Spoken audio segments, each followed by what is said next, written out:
COVID. So she You could give all of us COVID. Sasta, you can't say those things to the public. why? Okay. All right. I see Jill. Got a nice note from Jill. I see Donna, Pam Klein, Eric. Okay, we have a full house. Ladies and gentlemen, I begin by saying I am always honored to take a slot which originally and forever belongs to Rabbi Steve Leder. And every once in a while, someone is asked to fill in. It is an honor to fill in, and I'm just grateful for the opportunity. So we have Hanukkah now, and we have a Sedra that we should be talking about, but in the spirit of the holiday, and I hope that you're willing to do this, I would like to invite you to go down a rabbit hole with me. Okay. Okay, 4 or 5 of you just cut off the thing, and that's fine. I'll deal with the rest. No, we're going to do a rabbit hole. And I'm going to talk, first of all, about Kabbalah. When I talk about Kabbalah and Jewish mysticism, I am going down a rabbit hole. I don't know enough to say that I know nothing. Okay, I am below that level, but there are some things that I have learned. So here we go, rabbit hole. And then I promise we will get to the Sedra.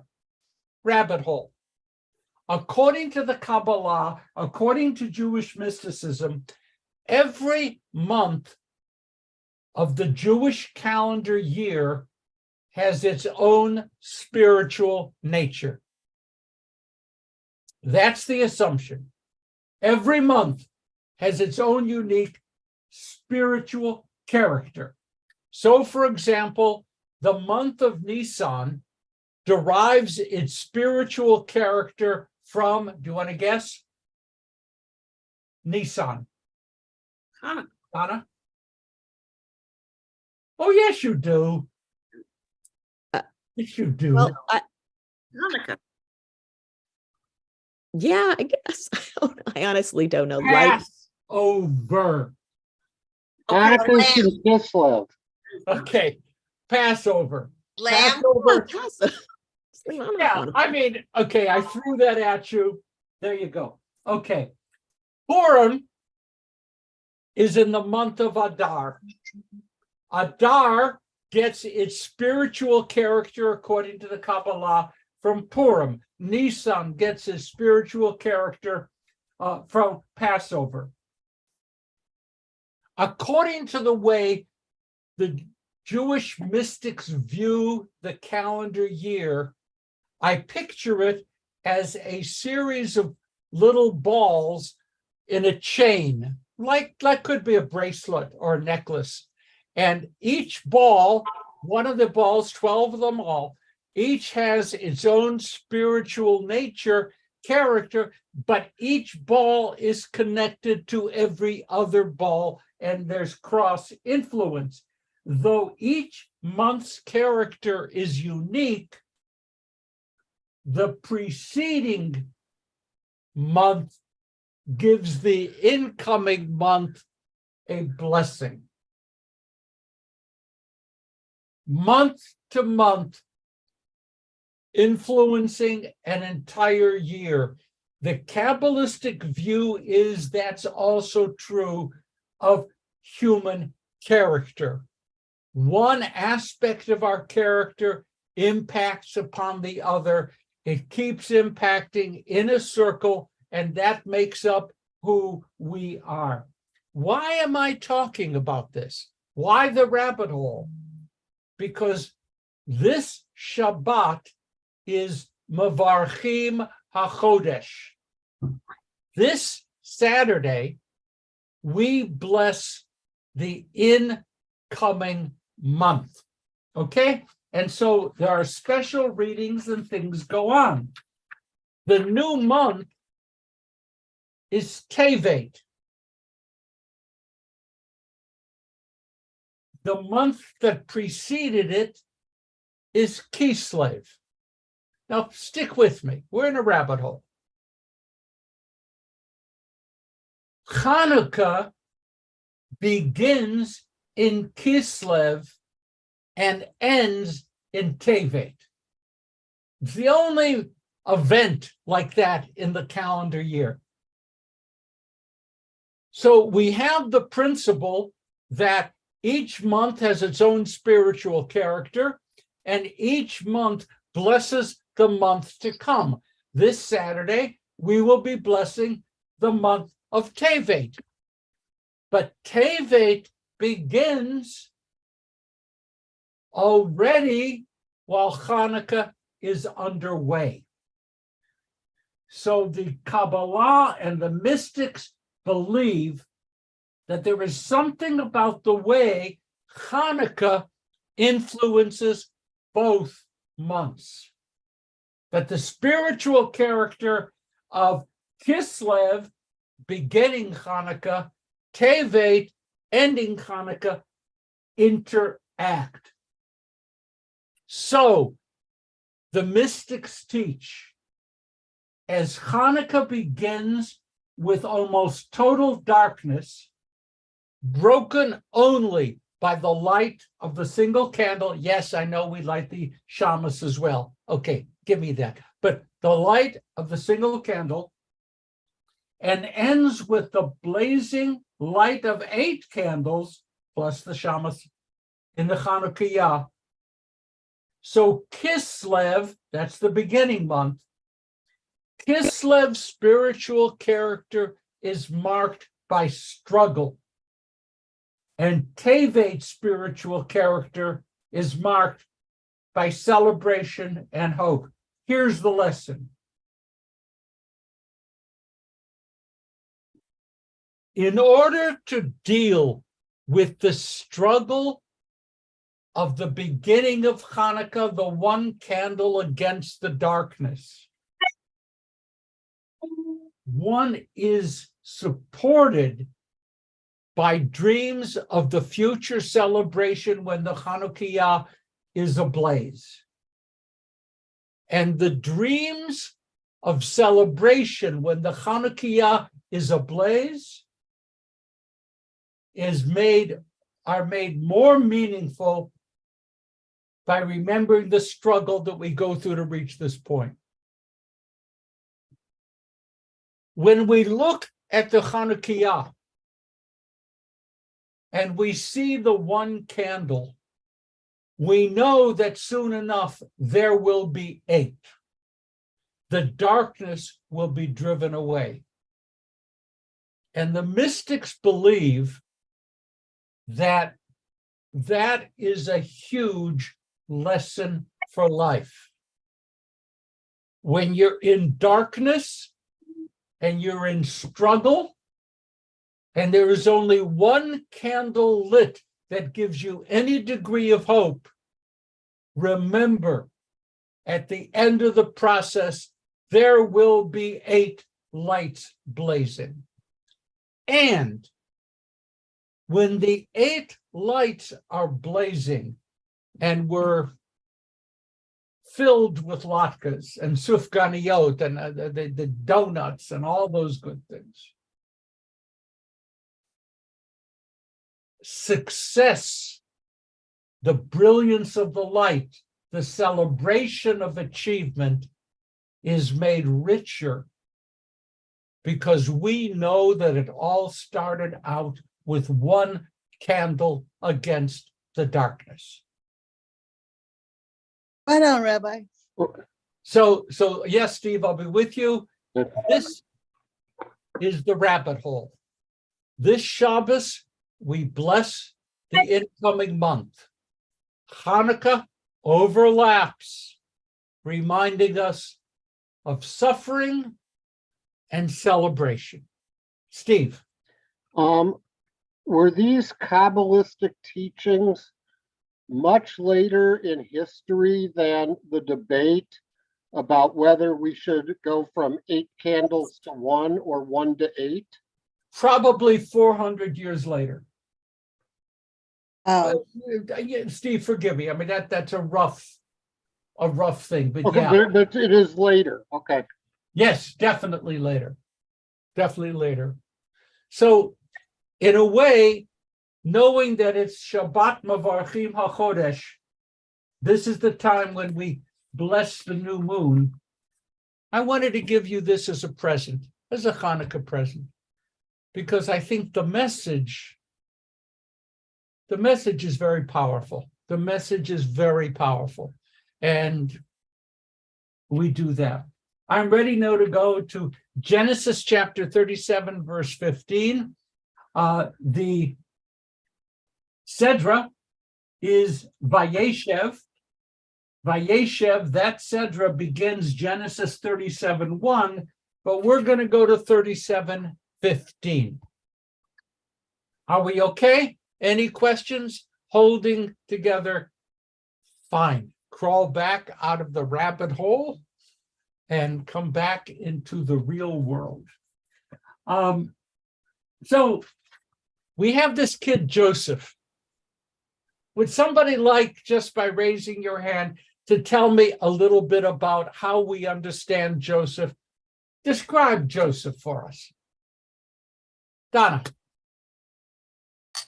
Well, he's sort of the favorite child, and he's kind of a pain in the ass as a Favorite child, pain in the ass. You remember this is being taped, so. yes. Well, his brothers do not appreciate his lording it over them, how special he is. He's the child of Jacob's most great love, Rachel, which is why he's the favorite. But this, of course, creates a lot of problems with his brothers. He's a dreamer, and he dreams about how one day, essentially, his whole family is going to bow down to him. And yeah, so you can understand why they threw him in a pit. But one would say that the brothers, I think the proper way is they took umbrage. yes, They took umbrage. did not appreciate his It was perspective. not appreciated. And Jacob, the father, handled it very well by Just favoring him all the more and giving favoring him him all the more. So that's real parenting, very important. We are beginning here with Genesis 37:1. This section to Genesis chapter 50 is called the Joseph saga. It's the longest narrative in the Torah. There's no other story in the Torah that lasts as long as the Joseph narrative. It's extremely important. It's extremely important because it gets the Jews into Egypt. And in many ways, the whole book of Genesis is funneling Jewish life, or the life of the Hebrews, the Israelites, funneling them to get to Egypt.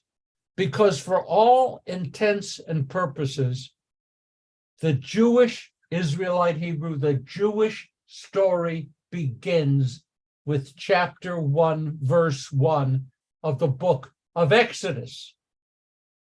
Okay? This is where we really begin, according to the flow of the Torah, rabbinic materials, everything else. So Genesis has a purpose, and the last chapters of Genesis, the Joseph saga, do the work, bringing the children of Jacob into Egypt, bringing Jacob into Egypt, settling the Jews, the Israelites, into Goshen, and so it begins. Okay? This saga, and it is a saga. It has been written about. Mann wrote about it. Others wrote about it. This is serious literary material, rich with literary components. For example, dreams. We all know the dream segment that weaves its way through the saga. Joseph had dreams.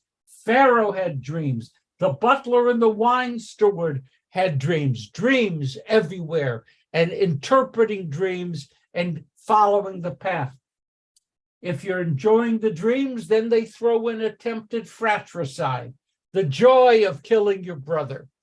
And well, you know, they had a serious debate, and the question was, do they just want Joseph dead, or do they want Joseph's blood on their hands? And you'll notice that the brothers, they have a little discussion about this. Okay. Themes: deceiving the father, Jacob, right? The brothers deceive the father. Joseph was ripped apart by wild animals. But that same thing goes on with Joseph, because to Joseph, Pharaoh is the father, and Joseph deceives Pharaoh. Okay? So the father being deceived, Joseph makes up all kinds of stories, and he does his work. To make sure that the Joseph saga is au courant, we have sexual harassment. I mean, so that at least, you know, we can say, hey, this biblical material deals with today. And so we have that. And then if you're really interested in Victorian novels, revenge and reconciliation, okay? Revenge and reconciliation. And all of this is going on in the Joseph saga. We're going to turn to a strange moment. 37:15. I just have the Plout section, and we're going to be on page 247 in the Plout. Verse 12. 212, Verse 12 in chapter 37. page 212 in WRJ. 212 in WRJ. Okay. Thank you. Now here we have Jacob okay, they call him Israel here. Jacob being the good, thoughtful, caring father. Now the brothers, if you look at the previous line, his brothers detested him. That's a fairly strong description. But his father kept the matter in mind. Jacob is aware, they hate him. Okay, now the brothers went to tend their father's flock at Shechem. So Jacob, Israel, says to Joseph, by the way, Joseph the fair and the lovely isn't shepherding the flock. He's home. I want to point this out, okay? Probably doing his nails, but that's a separate issue. I don't know. Jacob, Israel, says to Joseph, oh, surely your brothers are tending the flock at Shechem by now. Come, let me send you to them. What's entering Jacob's mind when he says that, right? What's he thinking? Your brothers are way out in the field, isolated from the world, and the previous line says they hate your guts. So since they hate your guts, why don't you go out into the wild pasture land just to be with them? This is Jacob's fathering technique, parenting technique. Joseph answers with an answer that always pops up at a time when a major mission is launched. Hineni. Hineni. Every time God calls to Abraham, God speaks to Moses. Every time a message is being delivered, Hineni, here I am. There's a wonderful book with a very clever title, Hineni. And it is a study of how the word Hineni pops up in all the important places. So Joseph says, cool, Dad, I'll go. So Israel, Jacob then says to his son Joseph, go see how your brothers are and how the flock is doing. Bring me back word. Jacob, knowing that the sons detest Joseph, not only is going to send Joseph out into the wilderness unprotected in the midst of the brothers, but what's his mission? Check on how they're doing and bring me back a report. Okay? Yeah. Oh, so what does he expect? Joseph will show up in front of the brothers. The brothers will say, hey, kid, what are you doing here? And Joseph will say, no problem. I'm here to report on how you're doing back to dad. Remember, they hate him. And Jacob is doing this great job of resolving the problem. Okay, I love this. I love it. So he sent him to the place. Verse 15. I'm not sure what the English means. There a man happened on him. If someone had written that sentence in an essay, I would do a lot of correcting. The Hebrew says, Vayimtsaehu ish, and a man found him. Okay? Vayimtsaehu ish, and a man found him. There a man happened on him. Yeah, okay. Makes no sense. So a man found him, and behold, Joseph was wandering in the field. The man asked him, Ma tavakesh, what are you looking for? What's up, dude? What are you looking for? Joseph responds, and this is one of those short verses which is at the core of Jewish teachings. Every time there is a tragedy, a struggle, an assault on Jewish people, when the Jewish people organize to respond, they quote this, Et achai anochi mevakesh. I am going to look for my brothers. It is a very, very strong statement. Maybe it's not that strong in the original context, but how it lives today. You say to somebody, why are you committed to getting the Jews out of the Soviet Union? You would hear over and over again, Et achai anochi mevakesh. I am going to find my brothers. Okay? Joseph responds to the man, I'm looking for my brothers. Hagidana, please, very polite. Hey, please tell me. Hagidana is really very polite. Very polite. Hagidana, please tell me. Where are they? Where are they tending the flock? The man said, oh, yes, they've already gone out from this place because I heard them talking to each other saying, let's go to Dothan. And so Joseph went after his brothers and he found them in Dothan. We're going to stop there. Please tell me what's going on. This is a very strange interlude. And when we tell the story of Joseph and his brothers, we usually forget it, but not today, not after we've been down a rabbit hole. What's going on? What's happening here? Joseph goes out, wanders, comes upon a stranger who asks him, what's up? I'm looking for my brothers. The stranger said, oh, I think they went that way. That's it. What's happening here? What is the author trying to say? Actually, is saying it. What's the author saying? Steve.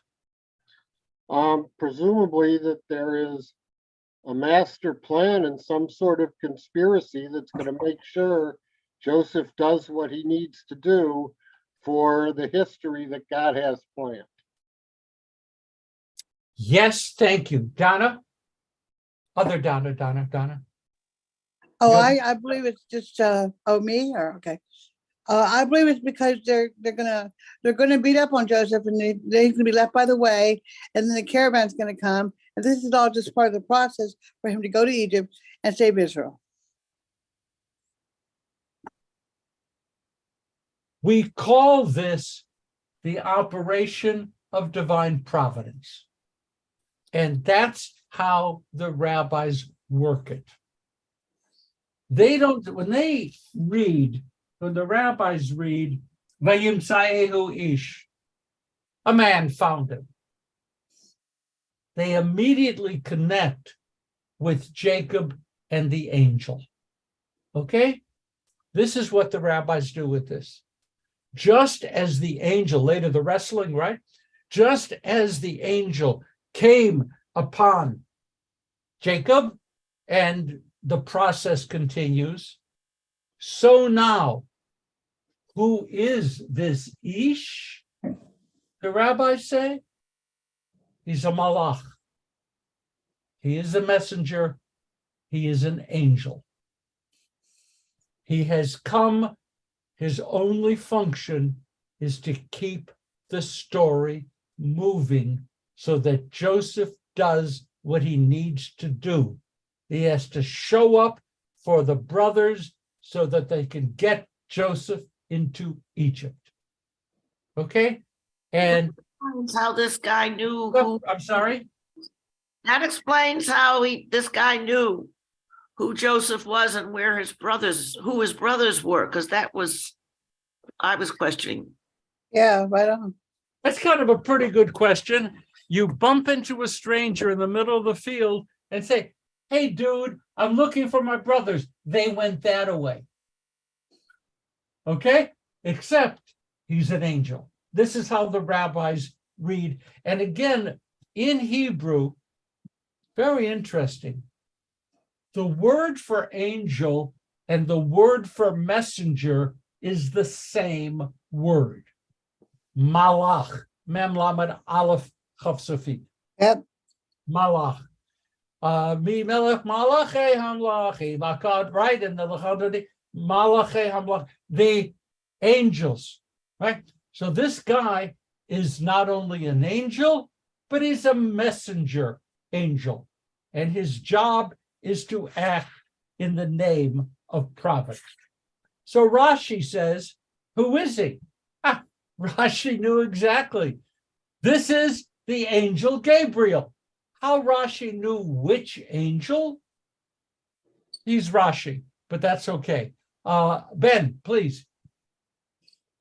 Rabbi, I think that was a mistake. But I am enjoying the commentary. No, thank you. No, it's good to hear your voice. That's great. Okay. So listen, I also today made what is famously known as a butt call. I'm picking the phone up out of my bag and somebody answers. I don't want you to answer. I don't want to talk to you, but there you are. Okay, it happens. Now, so it is the angel Gabriel. Nechama Leibowitz, who was one of the really, really, really great 20th century commentators on the Torah. Nechama Leibowitz at the top of the heap. She's that good. Nechama Leibowitz. She has a name for him in her commentary. She calls him Providence's Mystery Man. Okay? Providence's Mystery Man.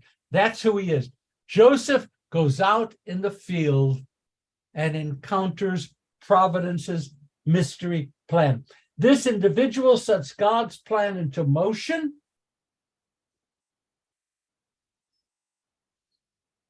And reminds us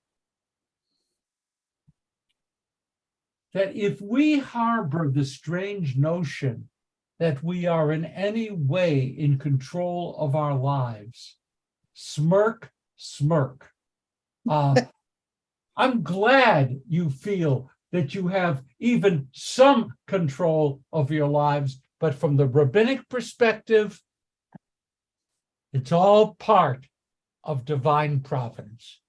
We are moving in the direction that God has predetermined. The Amen. angel, the Amen. messenger, the man plays this role.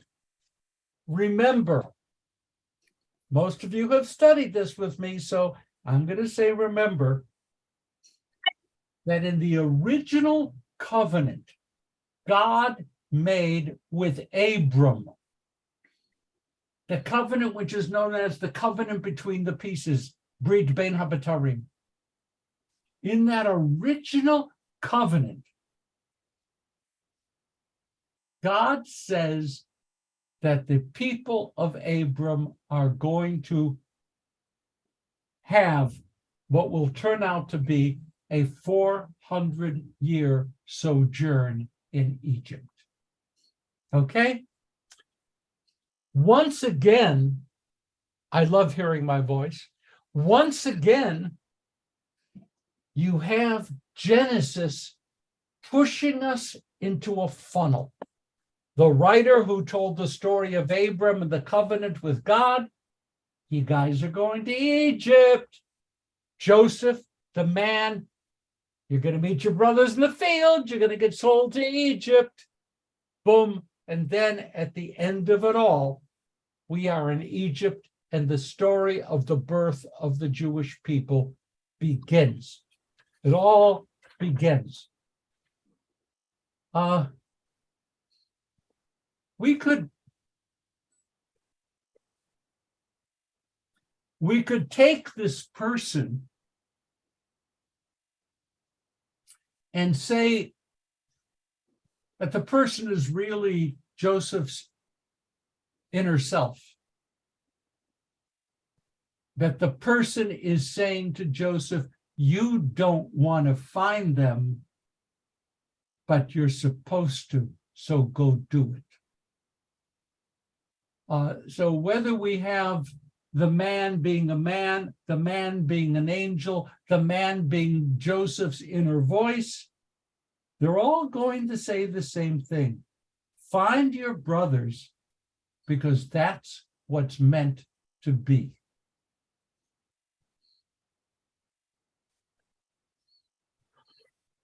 There's so much here. A man happened upon him. Now, so Joseph went after his brothers and found them at Dothan, a place. Verse 18 is huge. It's not only huge in understanding the Torah text, it is huge in understanding tikkun olam and social justice and fixing relationships among and between peoples. Look what it says. The brothers. You get this picture. The 10 brothers are out there. They're tending the sheep. They're doing whatever you do. And then they see Joseph. But hear the language of the Torah. Vayir'u oto merachok. They saw him at a distance. And what? And before he even neared them, they wickedly plotted against him to bring about his death. Why is the verse so important? Open question. What is there that is a teaching thing? Donna. Well, I think it's important that they see him from afar in the sense that they don't really know him. They don't really see him. They don't really even understand him. They just know they can't stand him. And so as they're doing all this plotting, they're really not in contact with him either literally or figuratively. I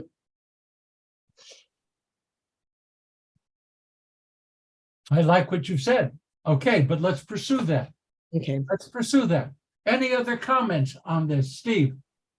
I think it's necessary setup to how they end up separating so that we can understand the depth and ability of forgiveness ultimately when the families reunited during the famine. I didn't follow that exactly. Try me again. I'm in my slow mode. It's hard to forgive people. And this is showing that ultimately you can forgive you can reach a point of forgiveness and reconciliation for almost anything, no matter how horrible. So I think it is a way of teaching that compassion and redemption are out there if your heart is in it. Okay, thank you. Lorraine? Yeah, I think I'm gonna excuse my voice. I'm struggling with a cold. I'm gonna try to connect a little bit to what Steve just mentioned. My impression from the verb is that they plotted from afar. So I understand that it was so deep rooted, their anger and their hostility, that even from afar, they felt this intensity that they couldn't control. They had to plot even before he even got close to them. So when I think about that, and then I think about what Steve just mentioned, I think that the arc of redemption was it was so big. Their anger and their hate was so deep, and then they were forgiven in the end. It was just huge, the gap over there. So that's how I'm trying to understand these learnings today. Thank you very much. By the way, Maya, I hope that you'll participate, even though I can't see you. And even though you're suffering from COVID, I hope that you can join us with your impressions. Donna. Rabbi, I was going to say, the whole story with Joseph is so amazing how God uses, the jealousy and the envy and everything. And he's chosen, the angel shows up. Angels always show up for everything. I mean, I know they're there. But the point is, in the end, we come into Egypt, the famine. Joseph marries the Pharaoh's daughter, and then we have the 12 tribes. Then Jacob passes away. It's an amazing story of how God's love and his plan, even if someone is dealing with having someone be jealous of them and hates them, that God is going to let that person be who he planned for them to be, no matter what they're surrounded by. God's plan always comes to fruition. Why did and thank you for that, Risa? They didn't even give him a chance to speak or to say anything about where he stands in this. And if we don't Take stop, your hand away, please. I can't read your lips. stop and listen to the other, the ending could be horrific. So that's why you brought up social justice, fixing relationships. If you don't do that, the ending could be terrible. I agree with that. Okay, any other comments on this? I think it's a really important verse. Mhm. Really important verse.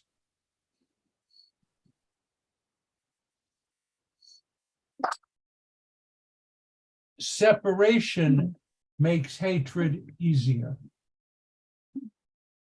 Lack of knowledge of the other makes hatred easier.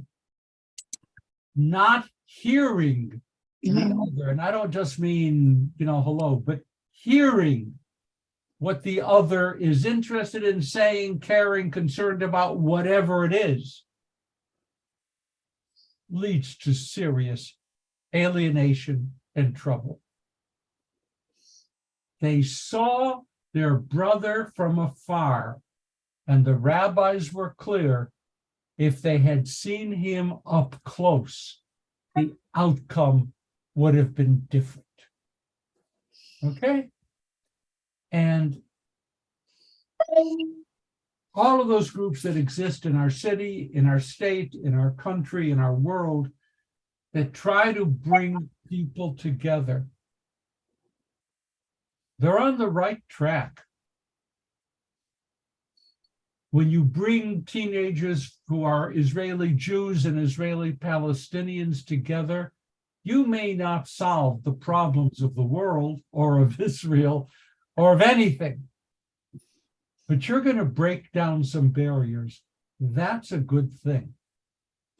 When we live in isolated suburbs and don't interact with the people of the total community, when we see them only from afar,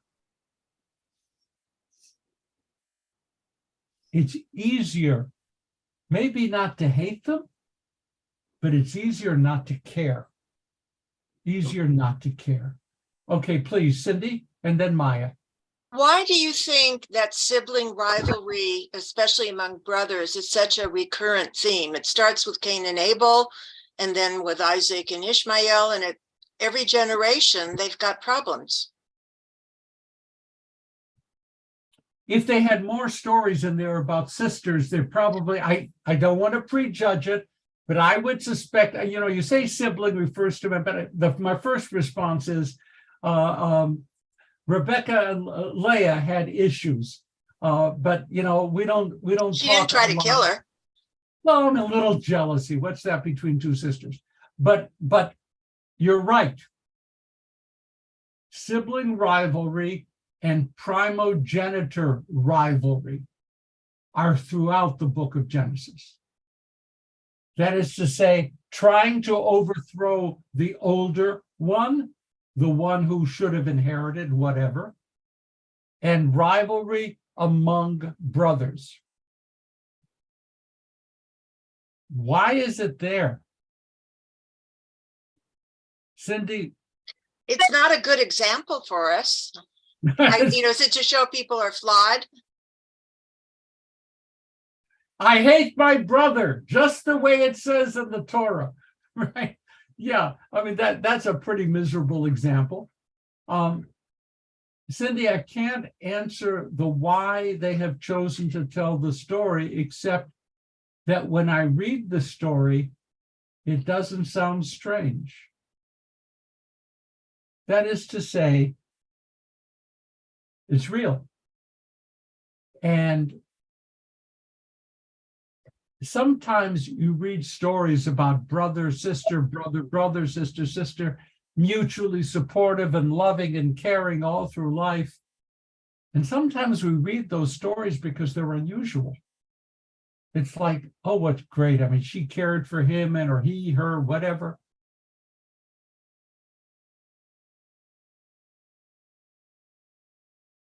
I don't want to use this opportunity of your question to sit on a couch and have psychoanalysis.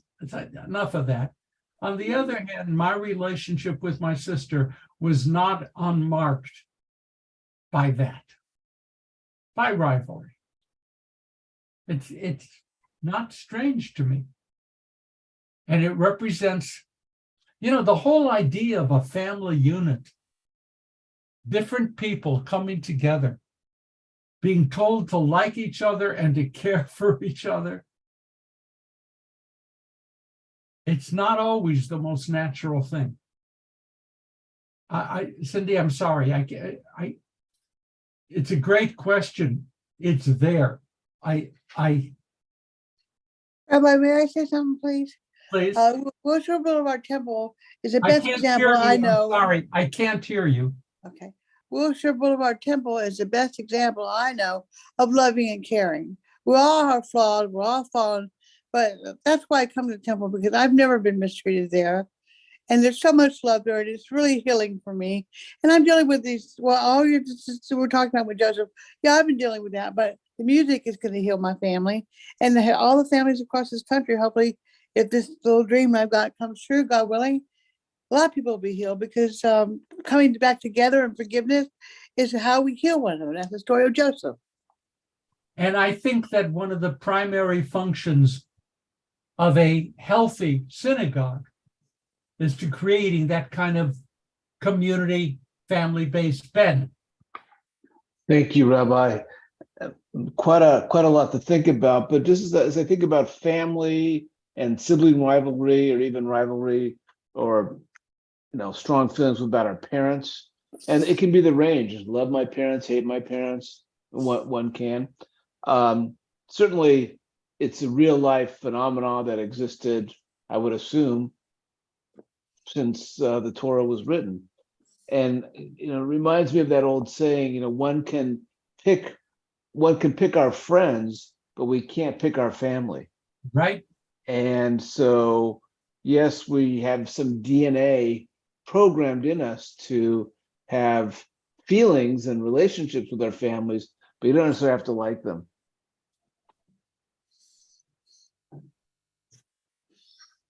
That's so true. I know he's my brother. Why do I have to like him? And there are actually answers to that, but it is a problem and it doesn't happen automatically. And that's great. Thank you. Maya, you had your hand up. I was going to say something from a while ago, but that is a-okay. We can move on. No, let me hear your thought, please. Because as you struggle through your disease, this will make you feel better. Okay.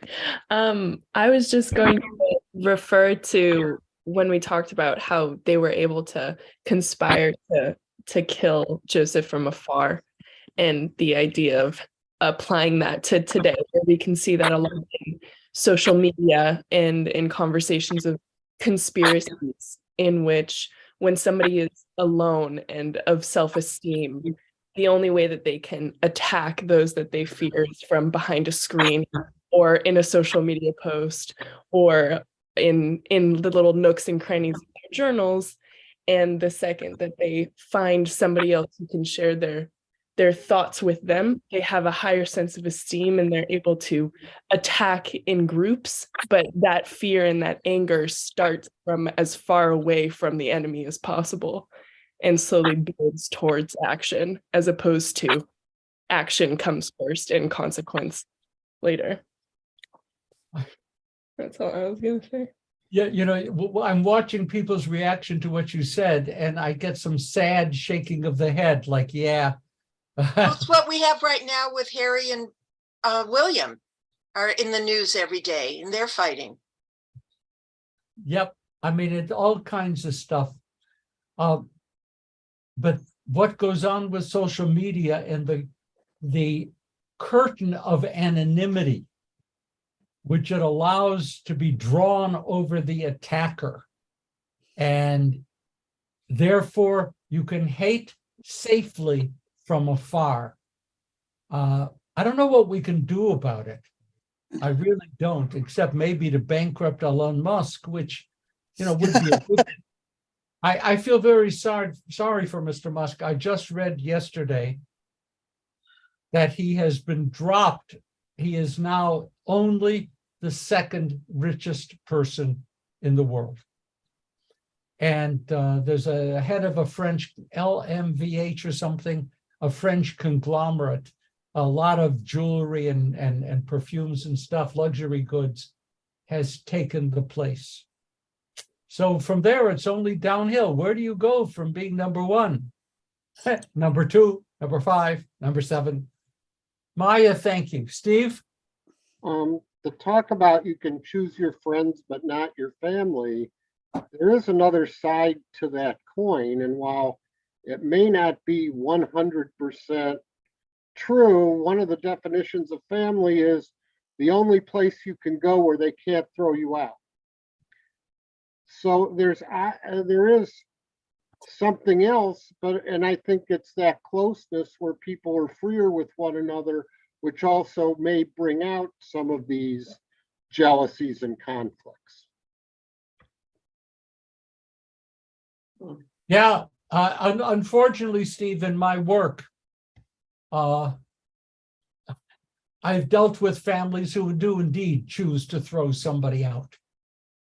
They, unfortunately, in the real world, yeah. But you're right. You're right that the people inside the house have a level of responsibility to each other, which is unique and not shared with others.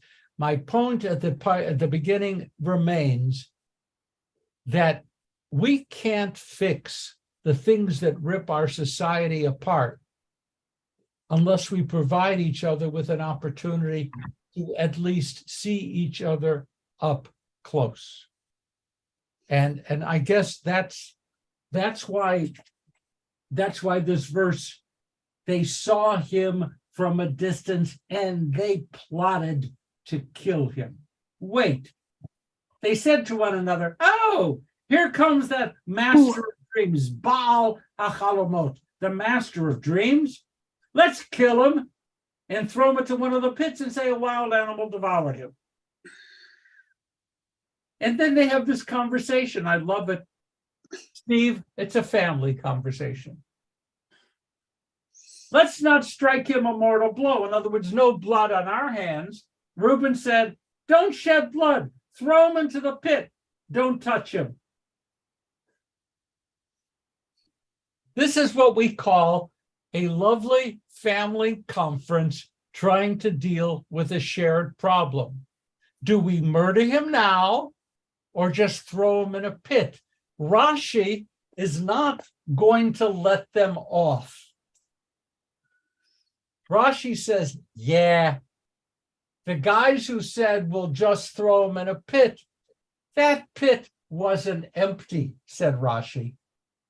That pit was already filled with snakes and scorpions. So the question is, do we kill him here or do they kill him there? Don't let the dog hear the story. This is very, it's unkind. Really? But if that's going to be the choice, the brothers are not saying, nobody says, let's not do this. They only try to say, how do we work this out? Friends, I want to toss in a little bit of Bible criticism here. How were the brothers assigned speaking parts? Which brother gets to say which thing? And I have to tell you a little bit later on, it gets a little confused, but set that aside. By the time the Torah came to be edited, the tribes and their tribal presence in Canaan were already well established. And the assignments as to who gets to say what in the narrative are probably made reflecting the status of those tribes in the world in which the scribes lived. Okay? I mean, how did we know Reuben said this and Judah said that? And how do we know? Well, they are assigned roles which reflect probably their status in the world. Okay, so they stripped Joseph of his coat. They threw him into the pit. Now here is where Rashi picks up on this. Vahabor rake, the pit is empty. Ein bo mayim. It was empty. There was no water in it, but it wasn't empty in that there were snakes and scorpions in it. Okay. Now, here we go. Can I ask you? Yeah. Have any of you, we have a minute 30 seconds left. Have any of you, without naming names, but kind of like shadow discussing, met an individual who was like that man pointing Joseph to his destiny? Did you ever meet somebody in life who pointed you to your destiny? Okay, make these short because we have Rabbi 1 Leader. minute left, Steve. Okay, Rabbi Leader did. wait, Steve.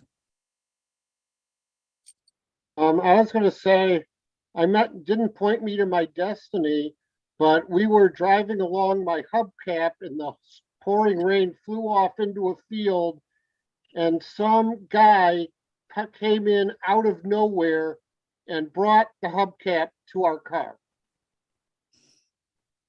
Wow. Obviously, an angel. Obviously. Okay, Obviously. okay, another short one. Donna. I consider Cindy Leader an angel. Okay, that was okay. I can't, Okay, I don't want to have go to into do it, the but she same knows. thing that with Steve, an angel. Okay, Okay, thank you. You're okay. welcome. Anyone else have a person who was Risa?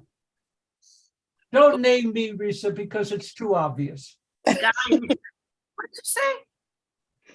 Gordy Borkat, the guy who set me up with you because he said I was not for him, I was for you. Oh, My oldest friend in the world, 7 years old, and we were in Hebrew school together. Yale Medical School, all this kind of stuff. Western Risa, yeah. met Risa, and it was instant hate because he is a committed traditional Jew and Risa is a committed liberal Jew. And on the only time they went out together, they fought. And the next day, Gordy called me and said, Stan, this one's for you. True? That was it. Enough of that. Any other one person, anyone else want to offer? Anyone who played a role in moving them? Cindy? I think anyone who's had a good marriage or a good relationship, that chance meeting with that other person, you know, what brought you to be at that place at that time to meet that person? Yes. And we can call it destiny. We can call it chance. Shared. Shared. You know, we don't know. But people do intersect with us and move us into a path which hopefully is the path which is best suited for us. With that, Sunday night is Hanukkah. We are Mavarchim HaChodesh in the rabbit hole. We are connecting Kislev and Tevet, darkness and hope. And I wish everybody a Chag Urim Sameach, a happy festival of light. thank you. Thank you for today. Thank you very Shabbat much. shalom. Thank you. See you next week. See you tomorrow morning. Yep. See you tomorrow morning. Yeah. Thanks, everybody. This was great. Thank you. Rabbi, and I want to thank you because you bring us light, Rabbi. Yes, Risha too. And I appreciate that. Lisa, how many years ago did you meet your husband? Is that an intrusive question? Oh, we met 60 years ago. We're married 59 years. Marvelous. Okay. That's a big muzzle toe. I said, yeah, 59 years. Wow. I was 11. See you later. Bye. Shabbat shalom. Bye. Hag Sameach.